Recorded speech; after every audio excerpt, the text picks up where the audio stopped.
సోదరి సోదరులారా, ప్రభు అయినప్పుడు ఈ 27వ వార్షికోత్సవ రక్షణ ఉజ్జీవ సభలలో మీ అందరితో కలిసి సహవాసం చేయడానికి అల్పుడనైన నాకు ప్రభు ఇచ్చిన ఈ గొప్ప కృపను బట్టి మొదటిగా దేవునికి కృతజ్ఞతాస్తుతులు చెల్లిస్తున్నాను. ప్రేమతో ఈ సంవత్సరము కూడా నన్ను ఆహ్వానించిన ప్రియ దైవ సేవకులు రాజుబాబు గారికి, వారి సంఘానికి ఈ రాత్రి దైవ వాక్యాన్ని ప్రకటించడానికి అవకాశం ఇచ్చిన అధ్యక్షులు వారికి, నాకు ముందుగా దైవ వాక్యాన్ని శ్రేష్టమైన రీతిలో అందించిన నాకు అత్యంత ప్రియులు డానియల్ పాల్ గారికి, మీ అందరికీ ప్రభు నామమున ప్రేమ వందనాలు తెలియజేస్తున్నాను. దైవ గ్రంథములో నుండి దేవుని వాక్యాన్ని చదువుకుందాం. క్రొత్త నిబంధన గ్రంథములో నుండి మత్తయి సువార్త 13వ అధ్యాయము 45-46 వచనాలు నేను చదువుతాను. బైబిల్ గ్రంథములు చూడగలిగిన వారందరూ దయచేసి తెరచి చూడవలసినదిగా ప్రేమతో మనవి. మత్తయి సువార్త 13వ అధ్యాయము 45-46 వచనాలు. పరలోక రాజ్యము మంచి ముత్యములను కొన వెదకుచున్న వర్తకుని పోలి ఉన్నది. అతడు అమూల్యమైన ఒక ముత్యమును కనుగొని పోయి తనకు కలిగినదంతయు అమ్మి దాని కొనెను. ప్రభు తన వాక్య భాగమును దీవించున్నట్లు తలలు వంచితే ప్రార్థన చేసుకుందాం. దయగలిగిన మా తండ్రి, కృపగలిగిన మా నాయన, మీ పరిశుద్ధ పాదములకు స్తోత్రాలు వందనాలు చెల్లిస్తున్నాం. గొప్ప దేవా, ఈ సంఘమును మీరు ప్రేమించి 27వ వార్షిక సభలను జరుపుకోవడానికి మీరు కృపనిచ్చి ప్రారంభ దినమనే మీ దాసులను బలపరిచి మీరు మాతో మాట్లాడిన విధానమును బట్టి మిమ్మల్ని స్తుతిస్తున్నాం. మరికొద్ది నిమిషాలు మీ మాటలు వినాలని ఆశిస్తూ ఉండగా, నిలువబడిన వాడు బలహీనుడు, నిష్ప్రయోజకుడు, మానవ మాతృడు గనక మనుషుని మరుగుపరచి, మహిమగల దేవ, చదవబడిన మీ మాటలను దీవించి ఈ రాత్రి మీరే మాతో మాట్లాడండి. ఇంకా ఎవరు రక్షణ, పాప క్షమాపణ, మారు మనసు లేకుండా మీ సన్నిధిలో ఉన్నారో వారితో ఈ రాత్రి మీరు మాట్లాడి మీ ఆత్మకార్యమును జరిగించుమని, ప్రత్యేకంగా సంఘాన్ని, సేవకుణ్ణి ఆశీర్వాదములతో నింపి వర్ధిల్ల చేయమని ఈ మనవులు మా రక్షకుడు, విమోచకుడైన యేసుక్రీస్తు అతి శ్రేష్టమైన నామమునే ప్రార్థించి వేడుకొనున్నాము తండ్రి, ఆమేన్. ప్రభువు ప్రియ సోదరి సోదరులారా, చాలా చక్కని శ్రేష్టమైన వర్తమానాన్ని చక్కని ఉదాహరణలతో కూడా ప్రియులు మనకు అందించారు. మరి ఈ సమయంలో క్రొత్త నిబంధన గ్రంథములో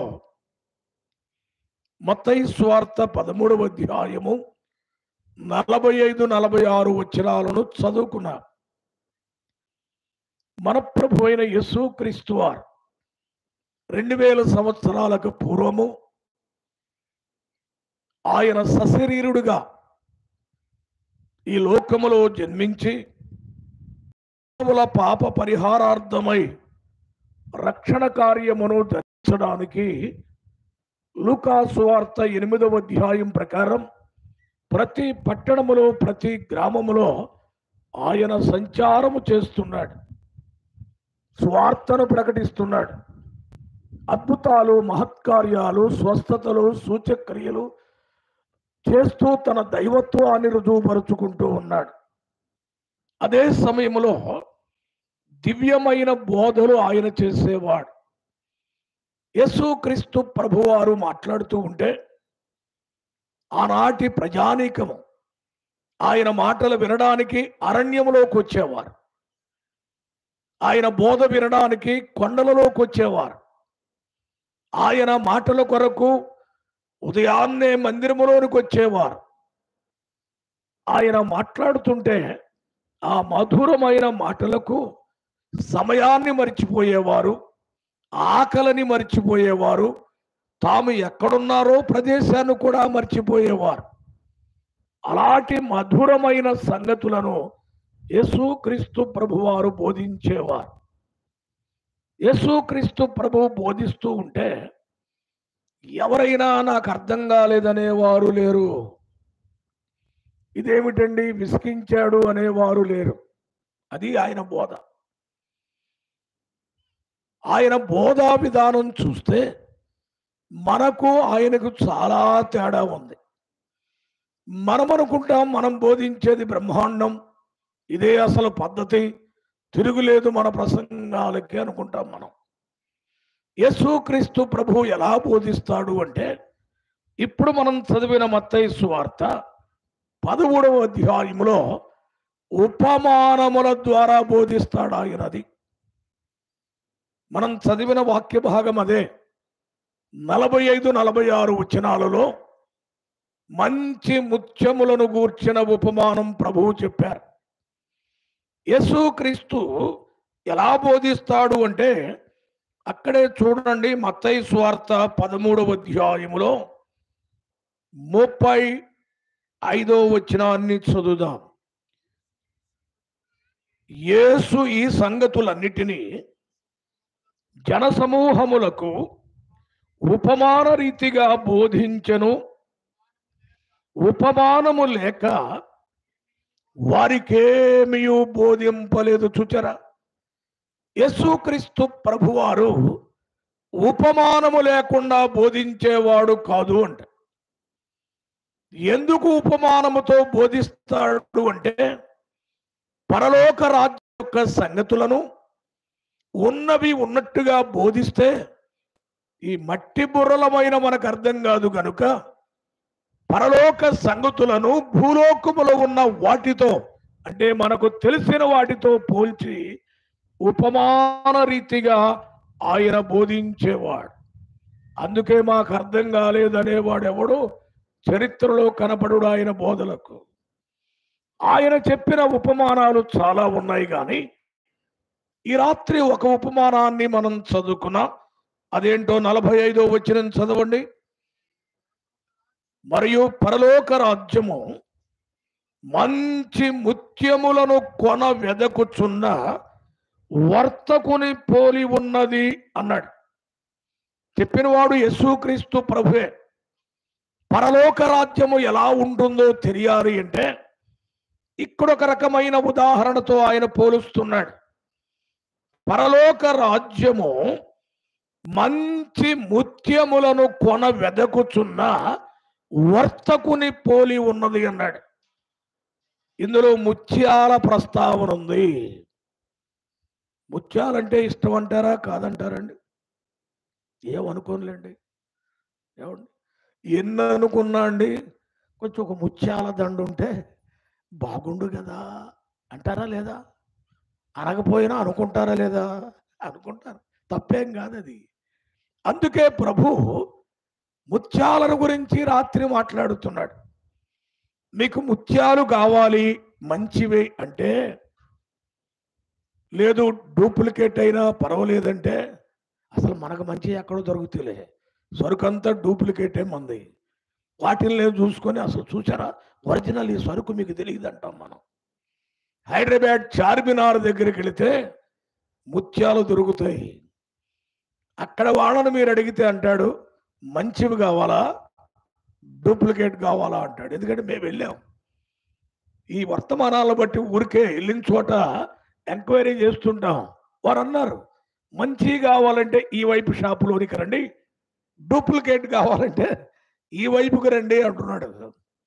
అంటే ముత్యాలలో కూడా డూప్లికేట్ ఉన్నాయి, మంచి ఉన్నాయి అని అర్థమైపోతుంది. అయితే ఇక్కడ రాయబడిన మాట ఏంటంటే, పరలోక రాజ్యము మంచి ముత్యములను కొన వెదకుచున్న వర్తకుని పోలి ఉన్నది. మంచి ముత్యాలు ఎక్కడ దొరుకుతాయి అంటే, కేరళ రాష్ట్రములో క్యూటిక్యూరన్ అనే ఓడరేవులో దొరుకుతాయి. అడ్రస్ చెప్పాను, మీకు ఆశ ఉంటే వెళ్ళొచ్చు, కొనుక్కోవచ్చు.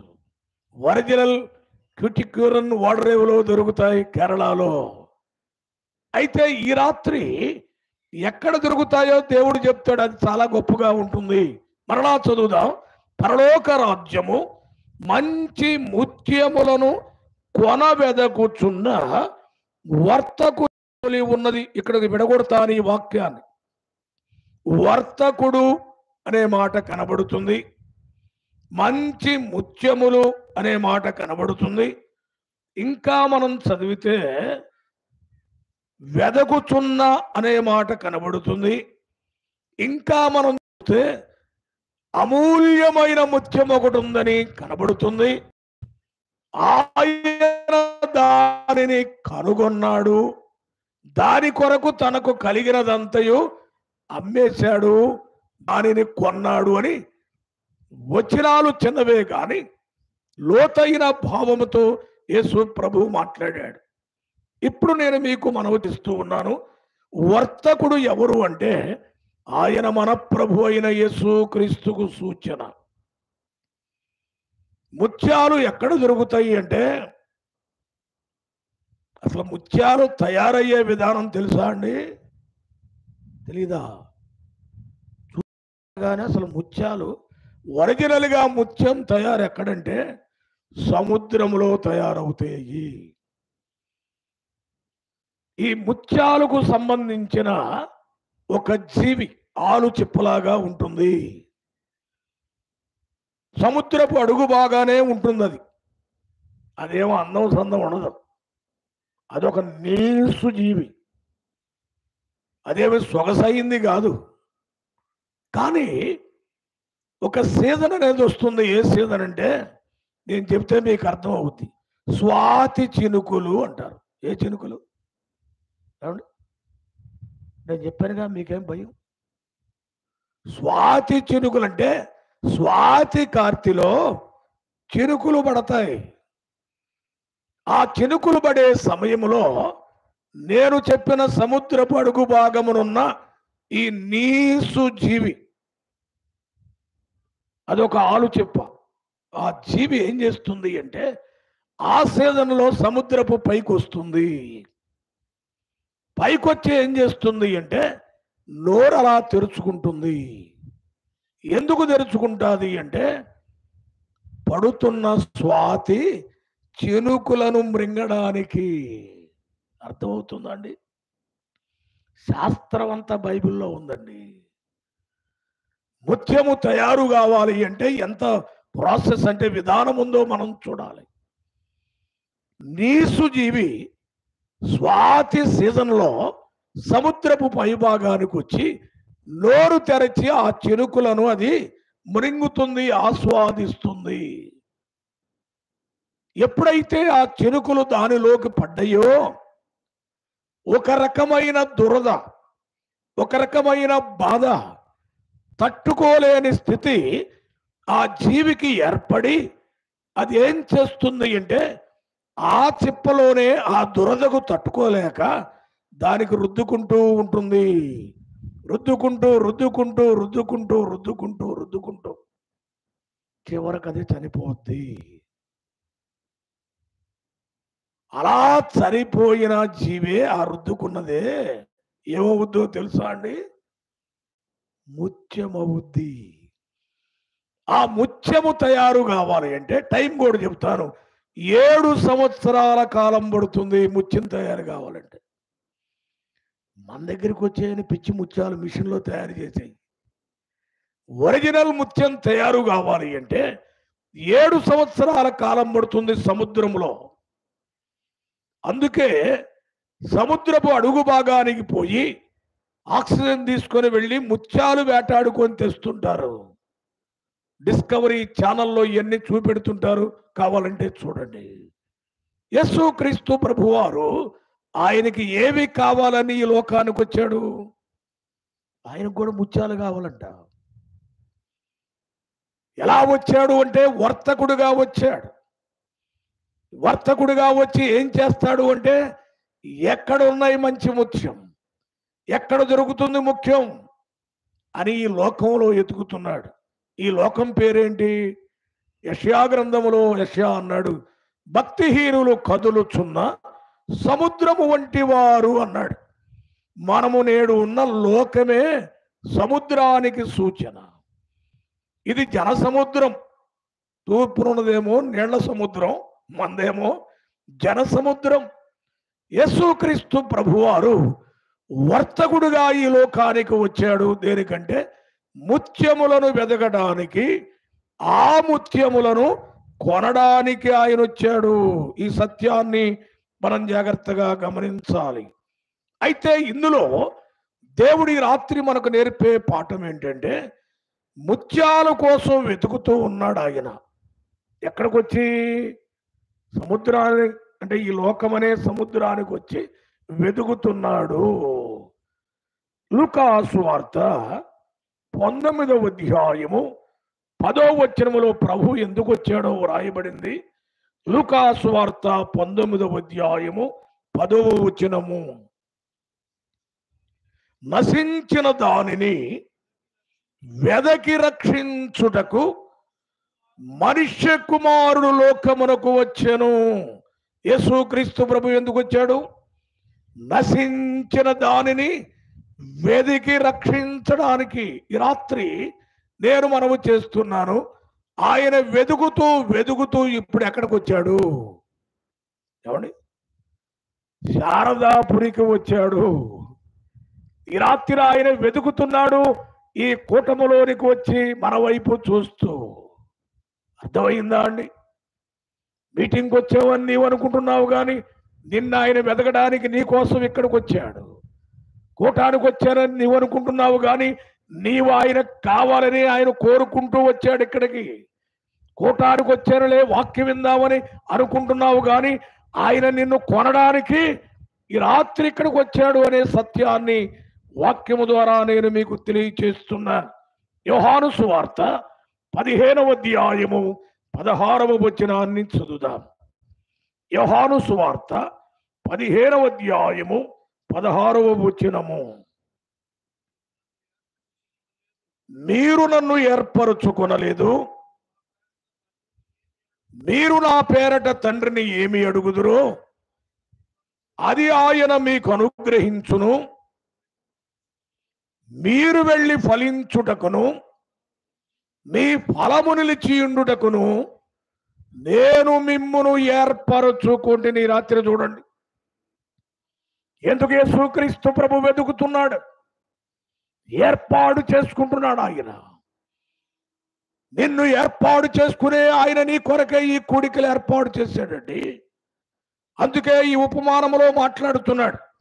పరలోక రాజ్యము పొలం, క్షమించండి, మంచి ముత్యములను కొన వెదకుచున్న వర్తకుని పోలి ఉన్నది. అతడు అమూల్యమైన ఒక ముత్యమును కనుగొని. ఆయన వెతుకుతూ ఉన్నాడు, వెతుకుతూ ఉన్నాడు. వెతుకుతుంటే ఒక ముత్యం కనబడిందట. ఎటువంటిది అది? ఆ పదం చూడండి, ఎటువంటిదండి? అమూల్యమైన ముత్యము. అమూల్యమైన ముత్యం అంటే, మూల్యము అంటే ధర లేక వెల. అమూల్యమైనదంటే వెల కట్టలేనిది, కట్టడానికి కూడా అందది కంతే. ధర ఇంతని చెప్పడానికి వీలు లేనంత విలువైనది అమూల్యమైన ముత్యాన్ని కనుగొన్నాడు అంట. ఇప్పుడు నా ప్రశ్న, ఒక అమూల్యమైన ముత్యము అన్నాడు. ఇదేమిటిది?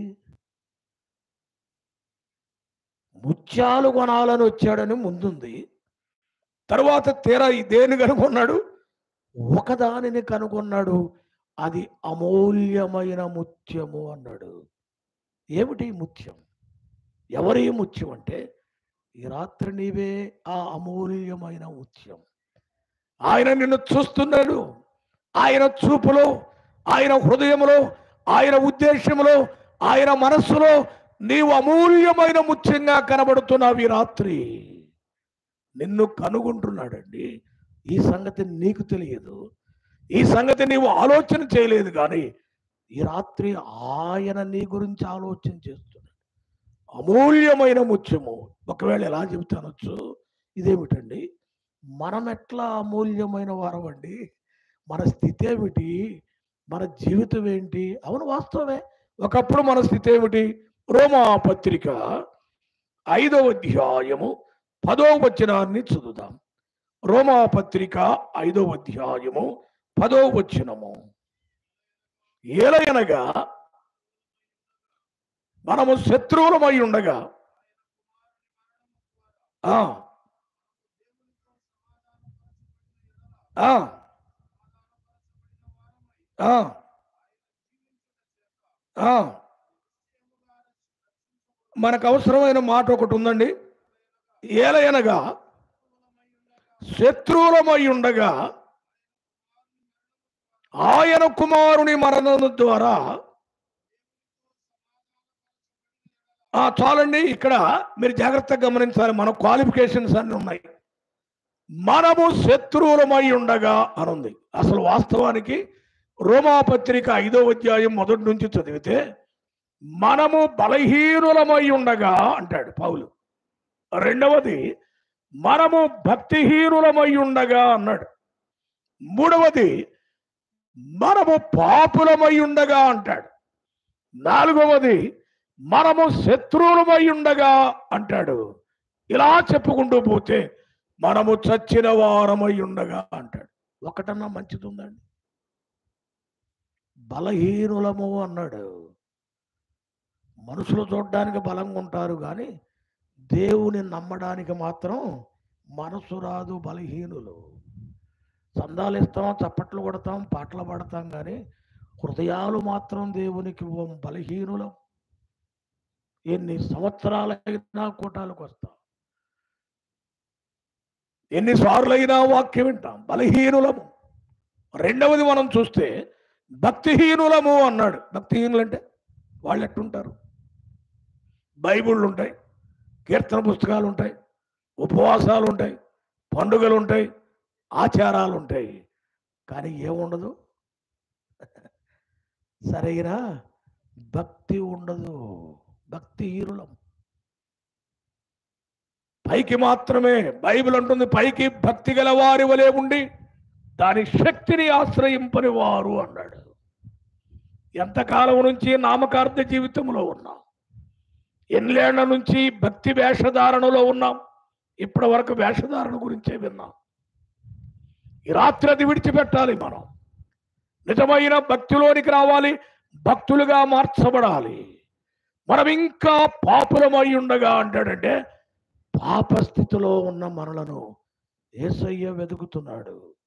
మనము శత్రువులమై ఉండగా యేసు ప్రభు విడిచిపెట్టకుండా వెంటబడుతూ వెతుకుతూ ఉన్నాడు.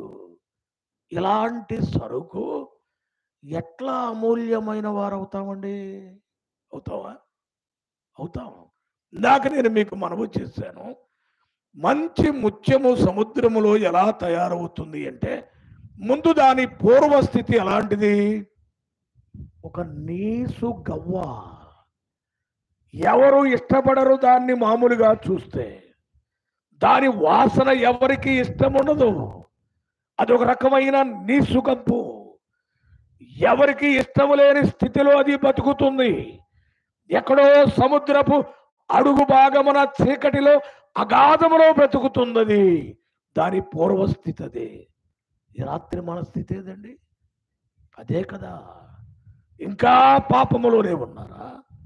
ఇంకా చీకటి బ్రతుకులోనే ఉన్నారా? అగాధమైన ఘోరమైన దుష్టత్వములో దిగిపోయి ఉన్నారా? ఈ రాత్రి ప్రశ్న. ఏ పాపములో నీవున్నావు? ఏ పాపములో నీవు పడిపోయి ఉన్నావు? ఏ పాపము నుండి నీవు బయటకు రాలేకపోతున్నావు? నీసు జీవితం అంటే సాక్ష్యము లేని జీవితం, గౌరవం లేని జీవితం, ఇతరులు మన గురించి మంచి మాట్లాడే జీవితం కాదది.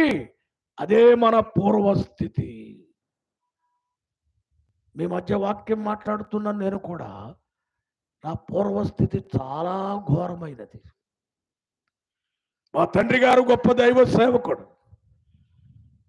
ఆయన మంచి పేరు పొందినవాడు.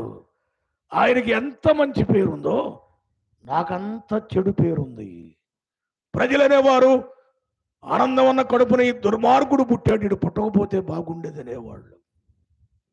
నీసు జీవితం, సాక్ష్యము లేని జీవితం, మంచి లేని జీవితం, ఇరుగు పొరుగు వారి చేత అనవసరమైన జీవితం అని అనిపించుకునే నీచమైన బ్రతుకు ఆరు చెప్పలాంటిది. అయితే అడుగునున్న నీసు జీవి స్వాతి చినుకుల కోసం ఎక్కడికి వస్తుంది? పైకి వస్తుంది, నోరు తెరుస్తుంది. దానికి ఒక సీజన్ తెలుసు. ఈ స్వాతి కార్తెలో చినుకులు పడతాయి. ఆ చినుకులు నాకు అవసరం. ఆ చినుకులు నేను స్వీకరిస్తే, ఆ చినుకులను నేను లోపల భద్రపరుచుకుంటే, నా నీసు జీవితం, నా నీసు బ్రతుకు, ఎవరికి ఇష్టం లేని స్థితి మార్చబడి అందరూ మెచ్చుకునే విలువైన బ్రతుకు నాకు వస్తుంది అని అది ఆ సీజన్లో నోరు తెరుచుకుంటుంది చినుకుల కొరకు. చినుకులు అంటే ఏమిటండి? ద్వితీయోపదేశకాండము 32వ అధ్యాయం 2వ వచనములో మోషే మాట్లాడుతున్నాడు. చూడండి, ద్వితీయోపదేశకాండము 32వ అధ్యాయములో దైవజనుడైన మోషే మాట్లాడుతున్నాడు.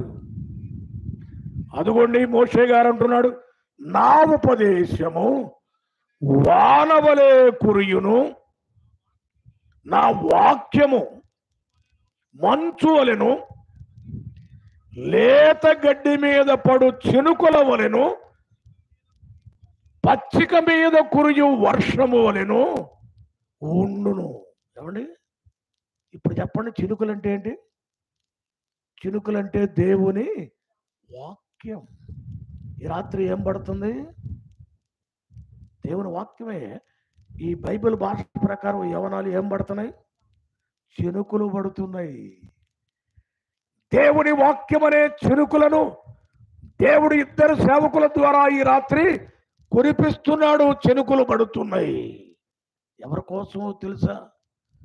పాడైపోయిన నీసు జీవితంలో ఉన్న మన కొరకే.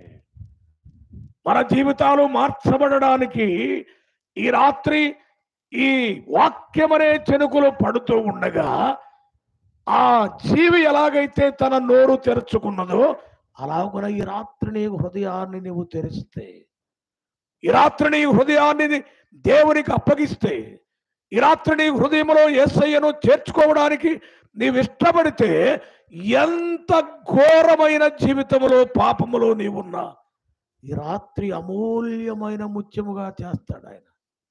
రూపం మారిపోద్ది, జీవితం మారిపోద్ది, సాక్ష్యం మారిపోద్ది, విలువ మారిపోతుంది. ఎందుకో తెలుసా? అమూల్యమైన ముత్యంగా చేస్తాడు ఆయన. అందుకే నిన్ను వెతికాడు ఈ రాత్రి, అందుకే నిన్ను కనుగొంటున్నాడు ఈ రాత్రి. అమూల్యమైన ముత్యంగా చేయడానికి ఇష్టపడుతున్నాడు. మీరు చూడండి, నేను ఇందాక చెప్పిన ముత్యం సముద్రంలో తయారవ్వాలి అంటే 7 సంవత్సరాలు పడుతుంది. కానీ ఘోర పాపులమైన మనం, ఘోర దుష్టత్వంలో ఉన్న మనం ఈ రాత్రి అమూల్యమైన ముత్యంగా మార్చబడాలి అంటే 7 సంవత్సరాలు కాదు, 7 నిమిషాలు కూడా అక్కరలేదు.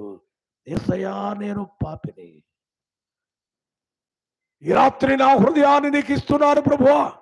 ఇంతకాలం నీకు దూరంగా నెమ్మది లేకుండా ఘోర దుష్టత్వంలో ఉన్నాను, ఇదే జీవితం అనుకున్నాను ప్రభువా. ఈ రాత్రి నా హృదయంలోనికి రండి అంటే అద్భుతం జరిగిస్తాడు. ఎందుకంటే వాక్యం అనే చినుకులు లోపల పడితే, ఏమండి, వినుట వలన విశ్వాసము కలుగును, విశ్వాసము ద్వారా రక్షణ కలుగును. విన్నారండి? అయితే ఒక ప్రశ్న, అమూల్యమైన ముత్యము కావాలి అంటే మాటలతో అయ్యే పని కాదు. ఏం చేశాడు చూడండి అక్కడ. ఆ ముత్యం కోసం 46వ వచనం, అతడు అమూల్యమైన ఒక ముత్యమును కనుగొని పోయి తనకు కలిగినదంతయు అమ్మి. ఏమండి, యేసుక్రీస్తు ప్రభు ఆ ముత్యాన్ని కొనడానికి ఎంత ఖర్చు పెడుతున్నాడు ఆయన? ఎంత? తనకు కలిగినదంతయు, కొంత కాదు అంత. అంటే దీన్ని బట్టి యేసుక్రీస్తు ప్రభు కలిగినవాడా కలగనివాడా? మీరు కరెక్ట్గా చెప్పాలి. కలిగినవాడేనండి. ఎంత కలిగినవాడు? కొరింథీ పత్రికలో పౌలు భక్తుడు అన్నాడు, ధనవంతుడైన ఆయన మీ నిమిత్తము దరిద్రుడైన ఆయన ధనవంతుడండి. వెండి బంగారములు నావి, 1000 కొండల మీద పశువులన్నీయు నావి, భూమియు దాని సర్వ పరిపూర్ణతయు నాది అని ప్రభువు చెప్పాడు. ఎంత ధనవంతుడు ఆయన! అయినా నీ కొరకు నిన్ను అమూల్యమైన ముత్యంగా చేసుకోవడానికి తనకున్నదంతయు అమ్మాడంటే ఎంత అమ్మాడో తెలుసా? దరిద్రుడు అవటమే కాదు, తన శరీరములో ఉన్న యావత్తు రక్తాన్ని కూడా నీ కొరకే సిలువలో కార్చాడు. ఎందుకు తల నుండి రక్తము స్రవించింది? ఎందుకు ముళ్ళ కిరీటం పెట్టబడింది అంటే, దుర్మార్గపు తలంపులు నువ్వు తలంచినందువలన నీ తల మీద పెట్టవలసిన ముళ్ళ కిరీటాన్ని ఆయన భరించి రక్తాన్ని ధారపోస్తున్నాడు. ఎందుకు చేతులలో మేకులు కొట్టారు అంటే, ఆ చేతుల స్థానంలో మన చేతులు ఉండాలి. దుర్మార్గపు పనులు చేసినందుకు మన చేతులను తప్పించి ఆయన చేతులను అక్కడ పెట్టాడు, రక్తాన్ని చిందించాడు. ఎందుకు 2 కాళ్ళు ఒక చోట చేర్చబడి మేకుతో తెగ్గొట్టారు అంటే, నడవరాని నడతలు నడిచిన మన పాదాలకు బదులుగా ఆయన పాదములలో మేకులు కొట్టించుకున్నాడు. తల నుండి, శరీరము నుండి, చేతుల నుండి, పాదాల నుండి రక్తము ధారపోశాడు. చివరకు రాడువాడు బళ్ళెముతో పొడిచినప్పుడు ఇక రక్తం లేదు. ఏమొచ్చింది బయటికి? రక్తం అయిపోయి నీరు బయటికి వచ్చిందంటే, ఆస్తి కోల్పోయాడు, అంతస్తు కోల్పోయాడు, దేవునితో సమానుడనే భాగ్యాన్ని విడిచిపెట్టాడు. ఎవరి కోసమో తెలుసా అండి? నీ కొరకు, నా కొరకు. తుదకు తన శరీరములోని రక్తము యావత్తు ధారపోసాడు. మనలను అమూల్యమైన ముఖ్యంగా చేసుకోవడానికి ఆ రక్తాన్ని చిందించాడు. అది ఎలాంటి రక్తం అంటున్నాడు పేతురు గారు? పేతురు రాసిన మొదటి పత్రిక 1వ అధ్యాయం 19వ వచనం చదువుదాం. పేతురు రాసిన మొదటి పత్రిక 1వ అధ్యాయము 19వ వచనం. అమూల్యమైన ఏ రక్తం అన్నది? ఇది గ్రూపుల్లో ఉండే రక్తం కాదు. ఇది యేసుక్రీస్తు ప్రభు యొక్క రక్తం ఎంత గొప్పదో, ఎంత శ్రేష్టమైందో, ఎంత విలువైందో పేతురు అంటున్నాడు. అమూల్యమైన రక్తము చేత అంటే యేసు రక్తానికి విలువ ఎవడు రేటు కట్టలేనంత. మీరు గమనించాలి. అమూల్యమైన ముత్యం కావాలి అంటే అమూల్యమైన యేసు రక్తము చేత కడగబడాలి. అబ్బబ్బబ్బా!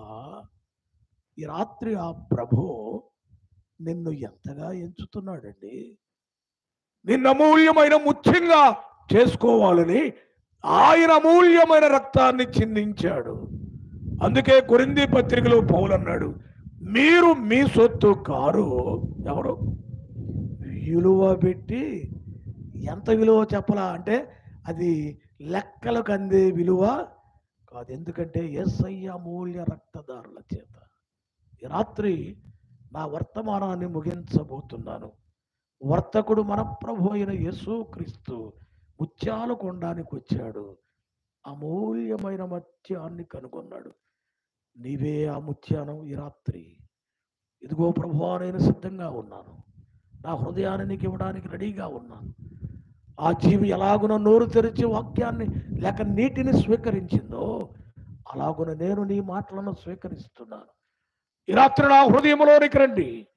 నా కొరకు చిందించిన అమూల్యమైన రక్తము చేత నన్ను కడిగి నీ బిడ్డగా స్వీకరించండి అనే ఒక తీర్మానాన్ని మన హృదయంలో చేసుకుందాం. నేను ముగించబోతూ ఉండగా మీరున్న స్థలంలో చిన్న ప్రార్థన హృదయంలో చేసుకోండి. గొప్ప దేవా, ప్రభువా, నీవు ఇక్కడికి వచ్చి వెతుకుతున్నావని తెలుసుకున్నాను. అమూల్యమైన ముఖ్యంగా నన్ను కొనడానికి నీకున్న సర్వస్వాన్ని ధారపోసేవని విన్నాను.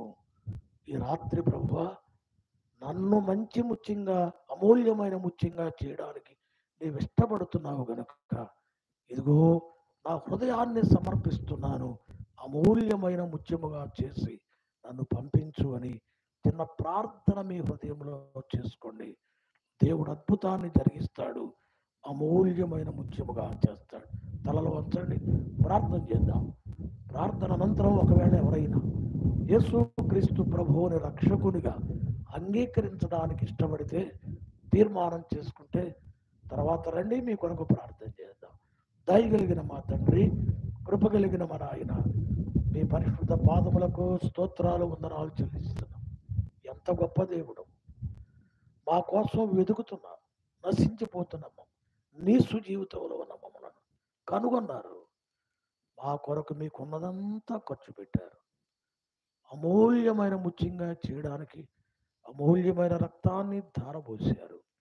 ఆ మాటలు విన్నా వృధాగా పోకుండా ఈ రాత్రి ఆ ముత్యముగా తీర్చబడడానికి మమ్మల్ని సిద్ధపరచమని చక్కని ముగింపునిచ్చినందుకై ఘనత, మహిమ, ప్రభావములు మీకే ఆరోపిస్తూ ఈ మనవులు మా రక్షకుడు విమోచకుడైన యేసుక్రీస్తు అతి శ్రేష్టమైన నామమునే ప్రార్థించి వేడుకొనుచున్నాము తండ్రి. ఆమేన్, ఆమేన్.